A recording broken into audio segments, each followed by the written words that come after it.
How are you all doing? Okay, let us turn the camera around. Turn the camera around, I said. What we're going to be doing today is a little bit different. We are simply going to be drawing from this book with a pencil, even. So it's going to be not about drawing ink monsters, but about the fundamentals drawing uh, of drawing what you'd call constructive drawing. So it says here, this is the story of the blocked human form, where the bending, twisting, and turning of the volume gives the sensation of movement held together by rhythm. Its purpose is to awaken the sense of research and analysis of the structure hidden beneath. It is hoped that the ideas conveyed in the drawing and text of this book may enable the reader to carry on to independent and better ideas. Hi, Leafy. So let's just start warming up by copying those. And the reason why, hey Mona, the reason why I'll be doing some lives copying this is simply to get my mind thinking about this book again and about anatomy, constructive anatomy again, and hopefully improving my art. And I'm thinking about doing a lot of different sessions, some from this book, some from other books, some from no book at all, just about sketching and about practice. Because most of what I do online is, well, it is a sort of a practice, but it's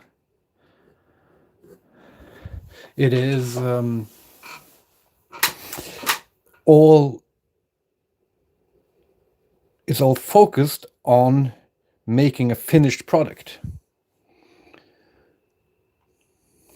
So a very important thing to notice or to know about Bridgman's book is that, first of all, it's a great book. Second of all, you can't really trust it because it is not an art book or art theory book written by an author in order to make a cohesive guide to drawing. Bridgman was an art teacher at the New York, at a couple of different New York schools. So he had like hundreds of people in his classes, and he, quite frankly, didn't have time to do an art book. So when it was suggested that he do one, what they did is that they collected notes from his classes and sketches from his classes and cut and paste those together in order to make something that sort of is like an art practice book. That means a lot of the text doesn't really fit with perfectly with what you're drawing, and some of the drawings are more wonky than the others, and some of it is very loose. Most of the drawings are, I mean, some of them are student drawings, but most of them are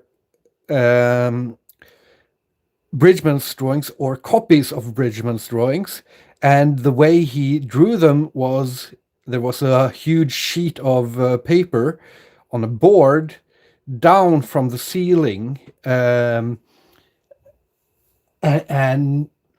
was a short, tiny little man, and he drew on this board in the ceiling with a very long stick with a pencil on top. So it's a very weird way to draw, and it doesn't really make for great results. But still, the fundamentals you get in this book is probably some of the best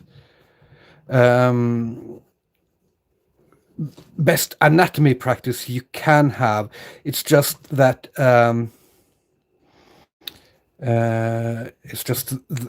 you have to encode it. You have to decipher it. It is like a puzzle.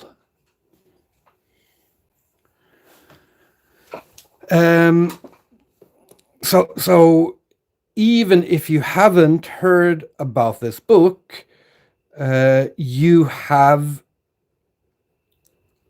noticed, or you've probably looked at artists and art books that are influenced by them. For instance, Andrew Loomis, whose art books have a huge influence on online and on video game concept art designers. He was a student of Bridgman, and I believe he studied quite a long time under Bridgman. And then you have, let's start reading this soon as well. Then you have, I think Hal Foster was in his classes. John Buscema, who drew Conan, was in his classes. Will Eisner, who also did books about drawing comics, was in his classes. I think Frank Frazetta was in his classes. All of these huge figures for both art teaching and art for more commercial art itself were in his classes. So, it is very, even though it is a strange book, it is very influential. But this time, and one of the reasons why I'm going to be doing this live is because then I actually get to go through the text and try to explain it and understand it and think about the forms and the figures a little bit more deeply than I would when I do it on my own, because I've been through this book a couple of times. But I will also, sometimes probably focus on other books and learning other things. I just thought it would be good to start with this. How to draw the figure. Before you make a line, you must have a clear conception of what you want to draw. In your mind, it is necessary to have an idea of what the figure to be drawn is doing. Study the model from different angles. Sense the nature and condition of the action or inaction. This conception is the real beginning of your drawing. And here there are some boxes here. Give due consideration to the placement of your drawing on the paper for balance and arrangement. Make 2 marks to indicate the length of the drawing. And this is one of the things that I suck at. Planning the length of a drawing. Block in with straight lines the outlines of the head. Turn it carefully on the neck, marking its center by drawing a line from the Adam's apple to the pit between the collarbones. And this will continue in the next session. So we'll just start doing this. Okay. So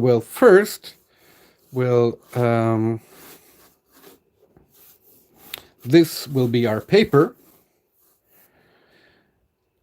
Maybe we could Now, we'll not go full paper here.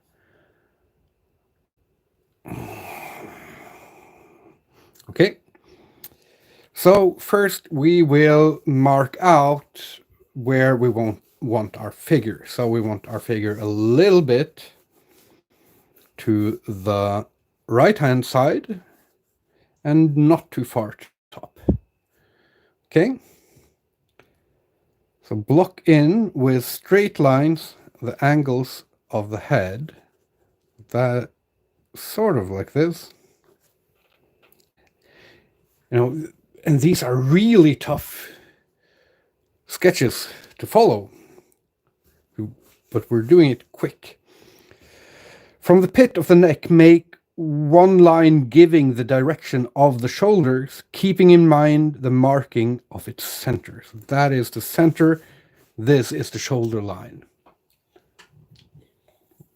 And this is the reason why I am going through this bit for bit now, is because otherwise I would be just skipping parts of it. Indicate the general direction of the body by outlining the hip and the thigh. And this is kind of interesting because I would naturally go making a spine. But this is based on watching a model, and it is a lot easier to, you know, when you're building and constructing anatomy, it's easier to go from the spine and out. But when you're actually looking at a model, going with the outlines is preferable. So something like this, doing some Animal Crossing before my walk. I haven't played Animal Crossing since, I guess, since the pandemic. Okay, so follow this by outlining the opposite inactive side of the body, comparing the width with the head. So comparing the width with the head, and we have to go look at this drawing again. And here, you know, this is drawn from life, I would guess, or from a, maybe from a sculpture.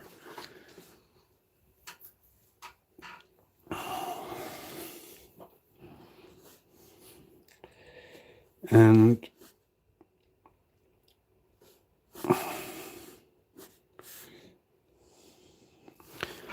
then crossing again to the action side, and this is one of the important elements of how Bridgman does it. It always has one side with the action where it's crooked and the other that's bending. Turnip day, excellent. Okay.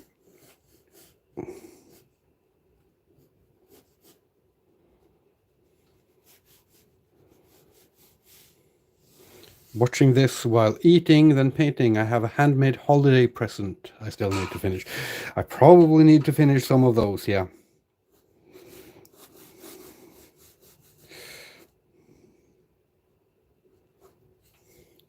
Okay, so, and now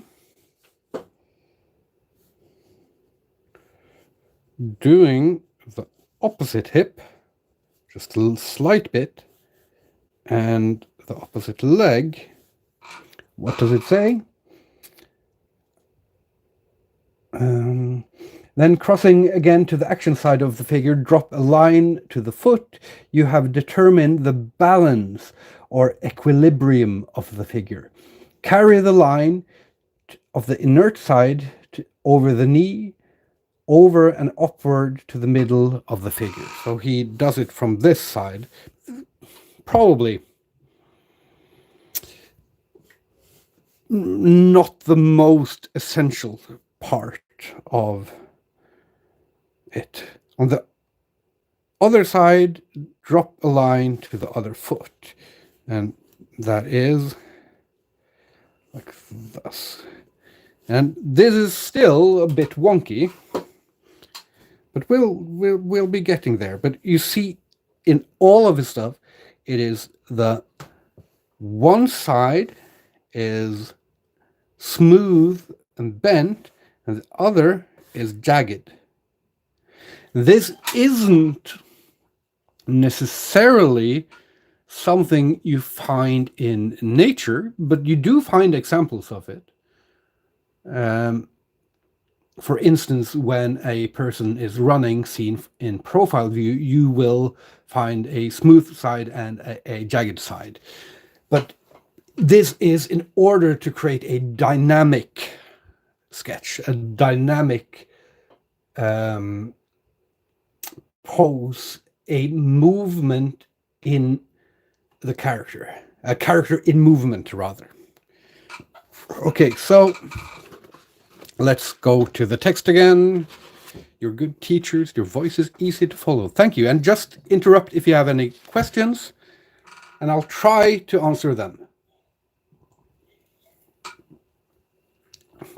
It's been a long time since I've done art teaching, and I've never done anatomy teaching. And I'm still trying to figure things out. These few simple lines place the figure. They give its general proportions, indicating its active and inactive sides, its balance, unity, and rhythm.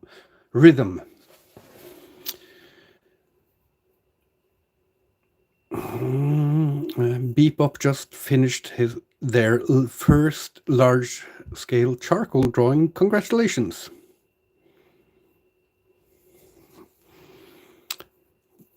And I think just because I want to get this live to flow, I will be ignoring questions and comments that doesn't have to do with art as well as I can.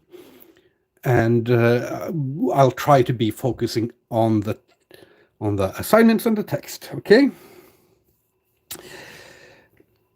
Bear in mind that the head, chest, and pelvis are the three large masses of the body.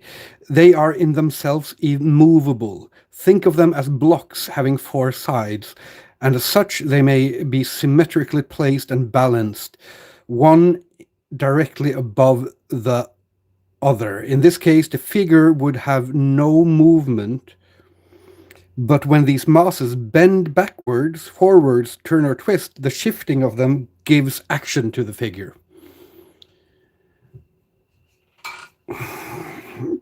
Whatever positions these three masses may assume, no matter how violently they may be drawn together on one side, there is a corresponding gentleness of line on the opposing inert side, and a subtle, elusive, living harmony flowing through the whole, which is the rhythm of the figure. And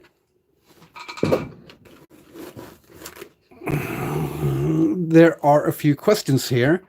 The first is, do you have any tips on keeping faces proportions? Yes, and it's actually what this part of the book is about, or what the whole book is about. The way to draw proportions on a head is not just to draw the head, because then it looks like this, but to imagine it in simpler forms. So this head is a box first. And by knowing that it's a box, we know that the eye is in the middle of the box. The nose is in the center of the box. And then we can start chipping away at the box, and we will get a face in proportion in that box. So when we're drawing this simple box here, that is the first step towards drawing a face in proportion. And in the text, one of the difficult things to understand is when I said that the boxes of the head and the torso and the hips are immovable and don't indicate motion. by themselves. And this is simply if I draw a head like this, it's one box, and then I draw the torso like this, another box, and then the hips like this, another box, and then I do legs and arms, there is no motion, right? It is perfectly still.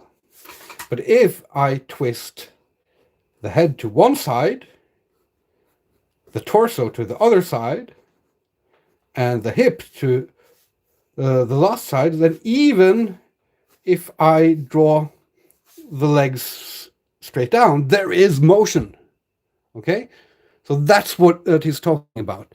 These are the immovable masses of the body, and the rest is just, the string in between. Andrew says, I was drawing for 2 years and I still can't draw people. I really want to quit, but I'm not sure. So the most important question I ask people who say similar things is, what do you mean by drawing for 2 years? How many times a day did you draw? How many hours a day did you draw? Now, if you were going to be a doctor and you studied medicine for, half an hour to 2 hours, 3 times a week, would you expect to become a doctor in 2 years? You wouldn't. But people expect that drawing a little bit, a few times after school, after work, is going to get them the improvement they need and want. Like 1 or 2 pages every day for about an hour. So an hour a day is good. That is very good. But it is still far from the 8. Let's say a doctor does 8 hours a day of studies for 5 years and then goes out in practice. So there's still a lot of room to improve. You can get really good at drawing by drawing 1 hour a day and doing it consistently, but it will take more time. And saying that, I've drawn for 2 years and I still can't draw people, well, maybe you need to study more about how to draw people, like, for instance, with this book or other similar books. Maybe you need to do life drawing classes. Maybe you need to do a course, or maybe you need to do all those things and also draw for, let's say, draw for 4 hours a day and study drawing for another 4 hours a day.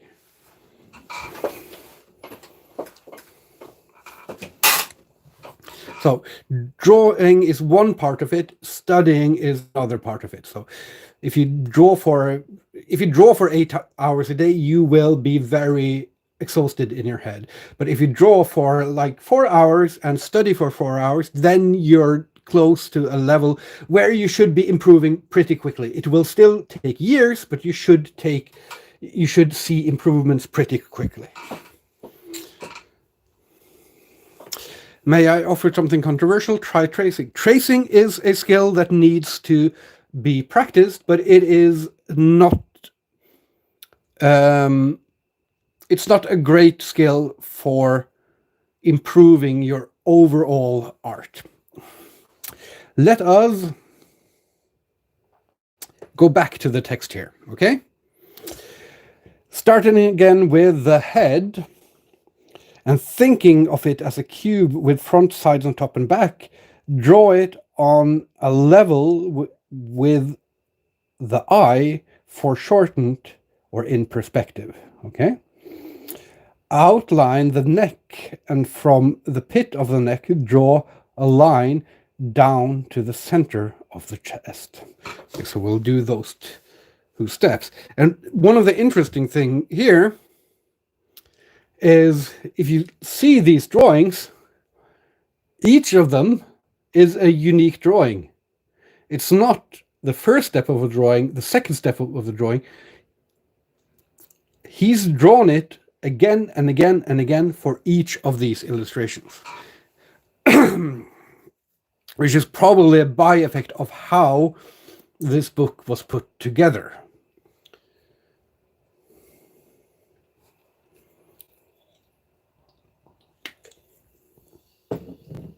Okay, so we'll try to figure out what we was talking about there, because you can't really see it here. Like this, I'm thinking, is what he was saying, and I see that he's also done a bit more on the line here, and then a line down the chest. You see, my type of line work is very different from his. Thank you for saying that, Lasse. As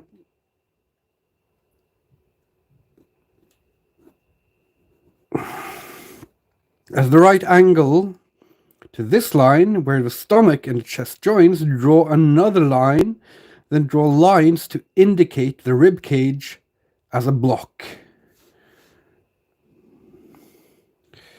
Okay, so what I see that I've been doing, that I would probably not correct if it weren't for you guys watching, is that I've been doing this completely the wrong opposite way from Bridgman's drawing.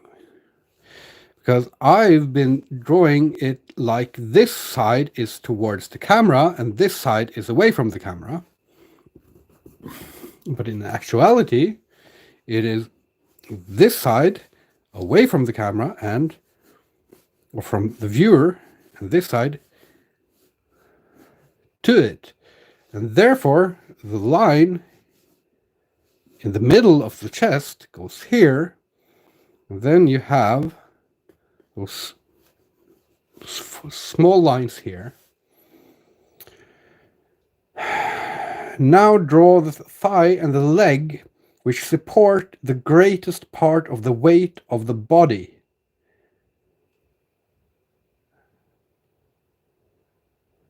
Making the thigh round, and the knee square, and the calf of the leg triangular, and the ankle square, and then draw arms. So this is another example of how ramshackle the writing of this book is. So it is a round thigh and a square here, knee, and a triangular but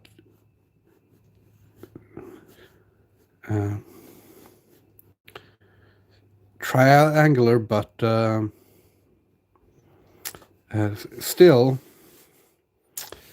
soft leg, and then a square in here.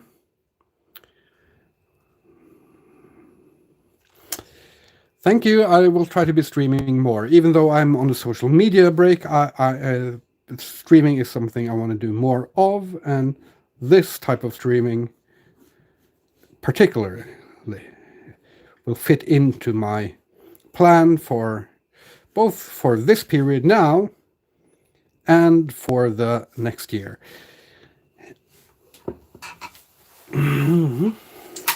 Okay,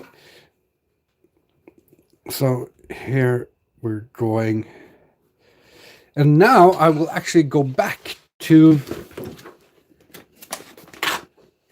because the next part goes over to I don't know why I didn't turn off my sound on my phone. Now, instead of looking at these small thumbnail sketches, I will be looking at the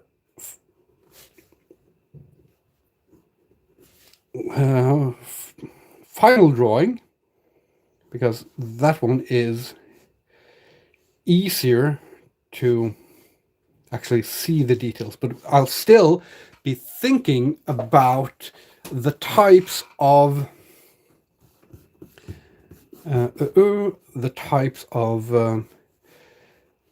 dynamics that Bridgman is talking about here. That is,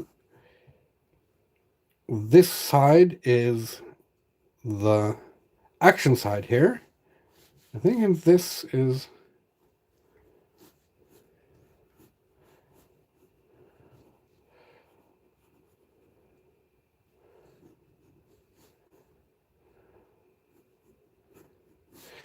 now look at that. Look at how much he breaks that arm and it still looks perfectly natural.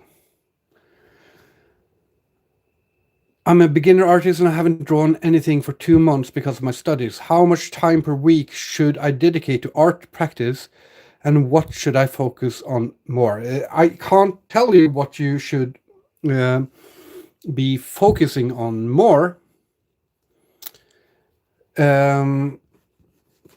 because I don't know where you are in your art journey.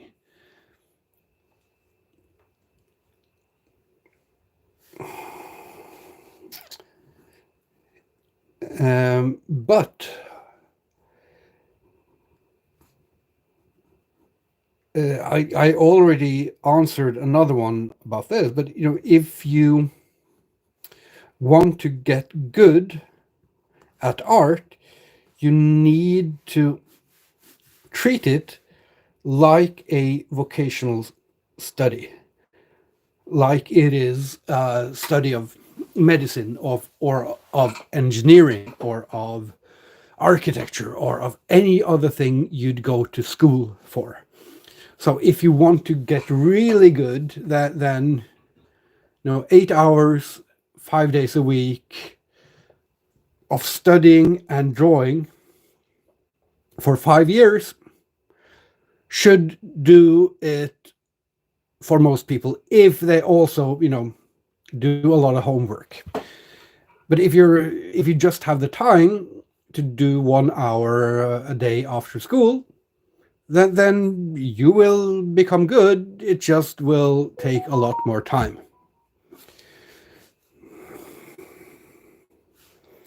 Okay, so I don't want to spend all my time on this fella, but I just want to. This is the first time in a week almost I've picked up anything to draw with, I think, and that is very curious for me. It is. I usually draw like all the time. So but I'm trying to have a break and to reevaluate a lot of my art and my goals and everything like that, and going back and stopping to study the fundamentals again is something artists should do. And that both means, like this, drawing through a book that I've drawn through many times in my life, but I still have a lot to learn from. And it means gaining new information, new books, new courses, new everything. And I think, this is a good enough warm-up for this part. So we will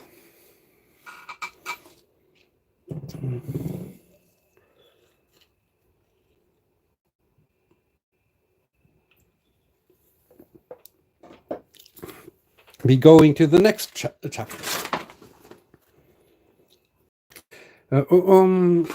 Hello, love your art. I've been studying art for a little while now. I really want to get into a prestigious art school in my area. How do you have fun with art when it becomes hard and humiliating?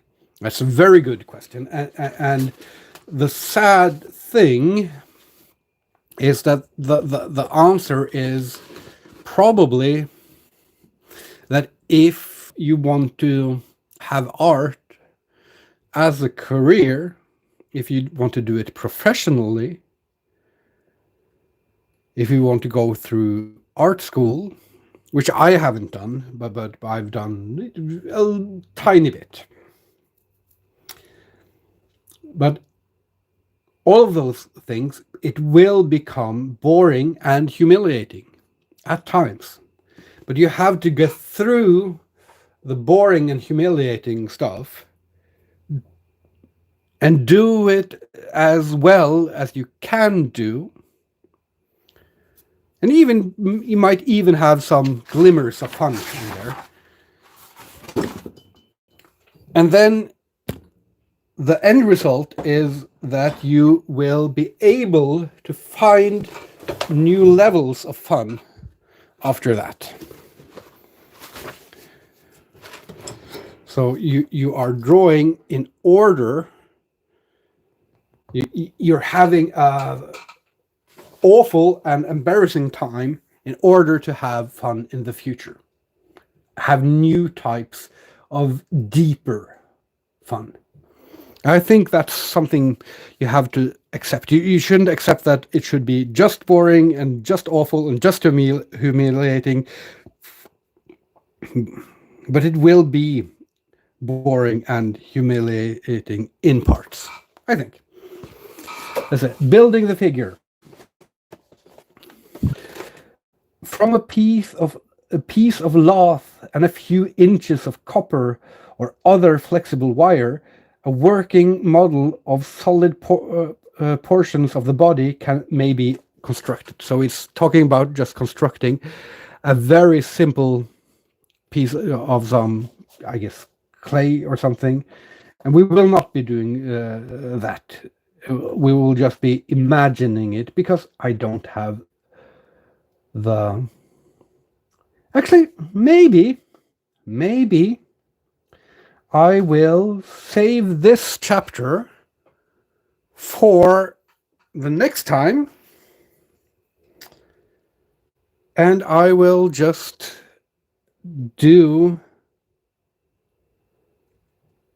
end this stream now. So it was a short stream, and then the next time will be a little bit longer stream. I will have read through the next chapter and I will prepare a little bit more so that it will be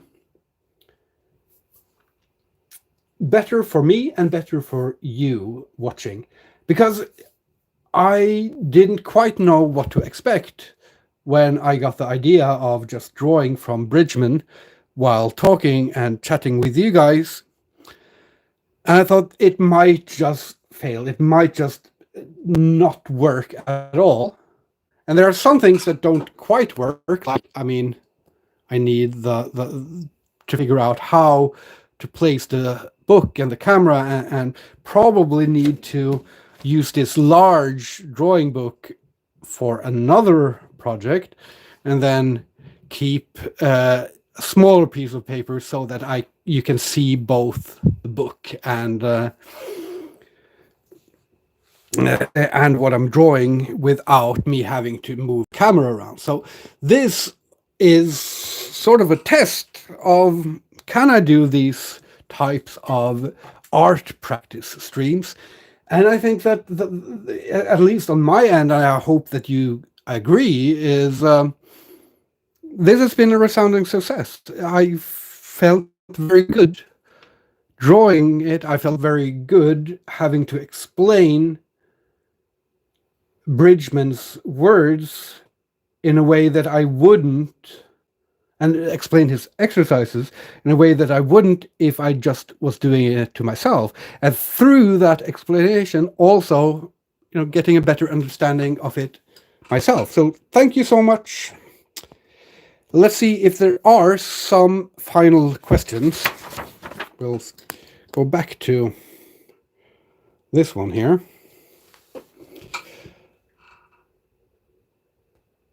Bye, everyone. Yeah, bye.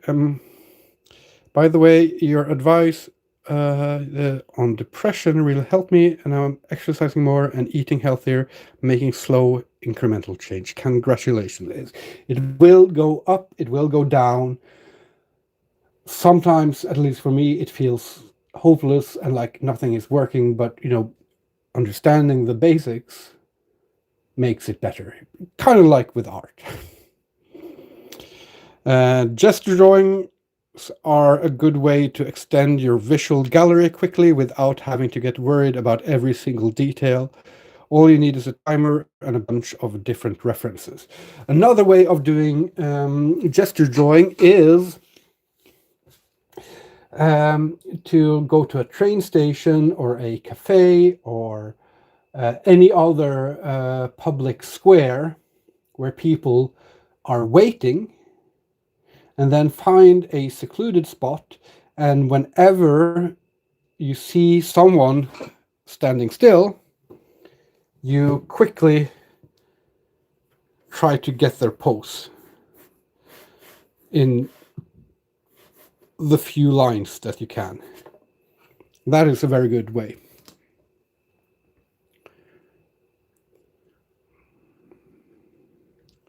Yeah, and drawing in both as a professional and in a learning period, you get ugly drawings all the time. Ugly is a part of the process. It will not be, even the best painting or drawing will not be pretty from beginning to end, and you need to train yourself to see beyond the ugly. Le mando mucho cariño desde Costa Rica. Love your art. Thank you. Muchas gracias. How did you get motivated yourself to draw a lot every day? I don't know if you're getting this question a lot, but I wonder how you did that. So I've always been motivated to draw a lot every day. Since I was 1 year old, I've always drawn a lot. But at a certain period of my life, in my teens and early 20s, I was so convinced of my talent and my genius, so to speak, that I focused on a lot of other things than drawing. So on partying, on depressions, on goofing around, on playing video games, on doing all that stuff, which you do you. But then around the age of 27, I started noticing that people who, in my arrogance, I had deemed as inferior or hopeless artists who would never learn and who didn't have the talent like me, were quickly getting better than me because they were practicing a lot and I was not. And that pissed me off. And that's when I started taking art from something which I thought I could just be naturally good at. Although I had practiced a lot, I had taken practice very seriously in periods, but then I took it to a new level, and I think since this is like 16 years ago, and in those 16 years, I think the most days I've gone without drawing are my summer vacation and this little social media break that I've had this year. Otherwise, I've been drawing as good as every day since then, and some days a lot, some days not so much. So, but my motivation was pettiness and jealousy and bitterness and rage, but that's not necessarily a good motivation. It's not necessarily a healthy thing, and it is something that I've had to start dealing with now. But that was my motivation. So yeah, and one of the reasons why I'm doing this now is I don't really have all that much motivation these days. I'm really exhausted, but I don't need motivation to practice. I just need to do the exercises.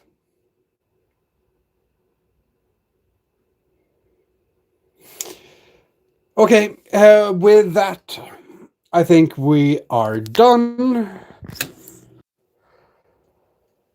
Thank you all for watching. I will be back one of these days with another live like this, probably drawing more from Bridgman, because this was really great. Thank you. I hope you enjoyed it, and I hope that we can do more of these art practice streams. Bye-bye.